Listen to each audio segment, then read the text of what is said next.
नमस्कार साथियों, child psychology की इस क्लास में आज हम बात करेंगे बाल्यावस्था के बारे में। बाल्यावस्था को जीवन का अनोखा काल कहा जाता है। बाल्यावस्था को जीवन का अनोखा काल कोल एंड ब्रुक ने कहा है। बाल्यावस्था को हम अध्ययन की दृष्टि से दो भागों में बांट कर पढ़ते हैं। पहला है पूर्व बाल्यावस्था, जिसे 2 से 6 वर्ष तक मानते हैं, और दूसरा है उत्तर बाल्यावस्था, जो 7 से 12 वर्ष तक होता है। बाल्यावस्था में बच्चों के अंतर्गत बहुत सारी चेंजेस आती है, बहुत सारी विशेषताएं आ जाती हैं, जिसे हम बारी बारी कर देखेंगे। चलिए देखते हैं बाल्यावस्था में बच्चों में जो विशेषताएं आती हैं उनके बारे में। तो बाल्यावस्था की विशेषताएं, पहली विशेषता होगी हमारी, दूध के दांत टूट जाते हैं। जब बच्चा बाल्यावस्था में आता है तो बच्चों के जो दूध के दांत होते हैं वो टूट जाते हैं और उनकी जगह पे स्थायी दांत आना प्रारंभ हो जाते हैं। दूसरी विशेषता है जिज्ञासा। बच्चा जब बाल्यावस्था में होता है तो उसके अंदर की जिज्ञासा बहुत ज़्यादा बढ़ जाती है और बच्चा तरह तरह के सवाल करता है। बच्चा बहुत सारे सवाल करता है, हर चीज़ को देखता है और हर चीज़ के बारे में सवाल करता है, हर चीज़ को जानना चाहता है। तो बच्चे के अंदर की क्यूरियोसिटी, उसकी जिज्ञासा बहुत ज़्यादा बढ़ जाती है। अगली विशेषता है बच्चे के अंदर तर्क वितर्क करने की क्षमता डेवलप हो जाती है। बच्चा हर चीज़ को देखकर तर्क वितर्क करता है। अगर हम बच्चे को दिखाएं कि अगर हम बच्चे को सेब दिखाकर बोले कि ये टमाटर है, तो बच्चा बोलेगा कि नहीं, ये सेब है। तो बच्चे के पास जो पूर्व ज्ञान होता है, पूर्व नॉलेज के आधार पर बच्चा यहाँ पर तर्क वितर्क करना प्रारंभ कर देता है। अगली विशेषता है रचनात्मक प्रवृत्ति। बच्चे के अंदर क्रिएटिविटी उत्पन्न हो जाती है। तभी जीन पियाजे ने कहा है कि बच्चा, जो छोटे छोटे बच्चे होते हैं वो नन्हे साइंटिस्ट होते हैं, क्योंकि उनके अंदर क्यूरियोसिटी होती है, उनके अंदर क्रिएटिविटी बढ़ जाती है। बच्चा नए नए चीज़ों को जानना चाहता है, कुछ एक्सपेरिमेंट्स करता है। इस तरह बच्चे के अंदर रचनात्मक क्षमता बढ़ती है।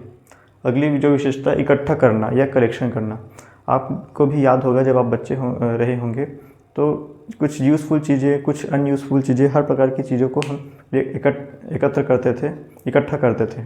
जैसे मेरा बचपन था, मैं अपने बचपन में जो छोटे छोटे कंचे होते थे वो कंचों को इकट्ठा करता था। भगवान की फ़ोटोज़ वगैरह जो फ़ोटो खींचने के काम आते थी, वो सारी चीज़ों को इकट्ठा करता था। कुछ बच्चों के शौक़ होते हैं कि वो कॉइन्स इकट्ठा करते हैं और तरह तरह की यूज़फुल और बिना यूज़फुल चीज़ों को, यूज़फुल और अनयूज़फुल चीज़ों को बच्चे इकट्ठा करते हैं। तो ये भी बाल्यावस्था की विशेषताएं हैं। अगली विशेषता हम देखते हैं समूह बनाना। इस एज में बच्चा किसी न किसी ग्रुप का सदस्य बन जाता है, अपना एक समूह बना लेता है। आप भी याद करेंगे कि जब आप बच्चे थे, बाल्यावस्था में थे, तो आप आपके कुछ 2-4 दोस्त यार रहे होंगे जिनके साथ आप बहुत ज़्यादा खेलते रहे होंगे। तो ये एक बहुत प्रमुख विशेषता है। इस एज को ग्रुपिंग एज भी कहा जाता है। अगली विशेषता देखते हैं। अब बच्चे ने ग्रुप बनाया है तो अगली विशेषता भी इससे जुड़ी हुई है, सामूहिक खेलों में रुचि। बच्चे को ग्रुप में खेलना बहुत ज़्यादा पसंद होता है इस एज में। जैसे क्रिकेट, गिल्ली डंडा, कंचा, जो ग्रुपिंग वाले खेल हैं, दोस्तों के साथ मिलकर खेलने वाले खेल हैं, इनमें बच्चा बहुत ज़्यादा इंटरेस्ट लेता है। अगली विशेषता है सहयोग की भावना। जब बच्चा ग्रुप में खेलता है तो उसके अंदर सहयोग की भावना डेवलप होती है।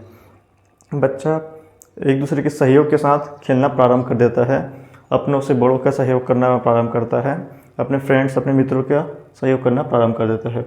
अगली जो विशेषता है, नैतिक गुणों का विकास होता है। इस एज में बच्चों के अंदर बहुत ज़्यादा नैतिक गुणों का विकास होता है, उस जैसे दया, प्रेम, सहनशीलता, इन सभी नैतिक गुणों का विकास होता है। एक एग्जाम्पल के लिए मान लीजिए कि अगर किसी बाल्यावस्था के किसी शिशु को आप डांटेंगे, छोटे बच्चे को डांटेंगे, वो तुरंत रोने लगता है।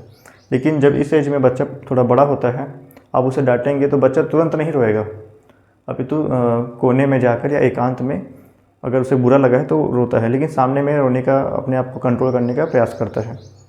तो इस एग्जाम्पल से आप समझ सकते हैं कि बच्चे के अंदर नैतिक गुणों का विकास होता है, दया, प्रेम, सहनशीलता आदि गुणों का विकास होता है। अगली विशेषता देखते हैं काम भावना की न्यूनता। इस एज में बच्चे के अंदर काम भावना की न्यूनता होती है। इसके पहले जो एज है शैशवावस्था, उसमें काम भावना अधिक होती है, और इसके बाद की जो एज है टीन एज या किशोरावस्था, उसमें काम भावना अपने चरम सीमा पे होती है। अगली विशेषता देखते हैं भाषा का विकास। भाषा जैसे जैसे बच्चा अलग अलग स्थितियों में आता जाता है, अलग अलग प्रोग्रेस विकास होते जाता है बच्चे के अंदर, उसके अंदर भाषा का विकास होते जाता है, भाषा उसकी डेवलप होती जाती है, उसकी बोलने की क्षमता अच्छी होती जाती है। तो आज की वीडियो में सिर्फ इतना ही। उम्मीद है आपको वीडियो बहुत अच्छी समझ में आई होगी। अगर आपको वीडियो अच्छा लगे तो लाइक, कमेंट और शेयर ज़रूर करें। साथ ही साथ अगर आपको इसी प्रकार के कंटेंट देखना पसंद है तो प्लीज़ चैनल को सब्सक्राइब करें। तब तक के लिए जय हिंद।